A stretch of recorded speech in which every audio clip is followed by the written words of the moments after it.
This quick video shows how to build a molecule, nitrogen trifluoride, with WebMO, and then carry out a molecular energy calculation using Gaussian. If you have logged on for the first time, as this user has, the Job Manager page will be empty, so create a new job. The build mode is automatically started with carbon as the default atom. To add nitrogen, hit the letter N on the keyboard and left-click. For fluorine, hit F, then click and drag 3 NF bonds. Now click the Cleanup tool in the left toolbar. No need to add lone pair electrons. WebMO uses the periodic table and VSEPR to build a model of the molecule. You must use the Rotate tool to accurately assess the resulting geometry. Now using the Adjust tool, measure all 3 bond lengths and bond angles. Click the Continue arrow.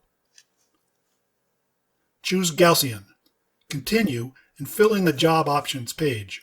Ideally, the job name will include formula, basis, theory, and calculation type. Hit Continue to send the job to Gaussian. When the job is complete, click the job name to see the results. The calculated energy in Hartrees is displayed in the Overview box. And finally, log out.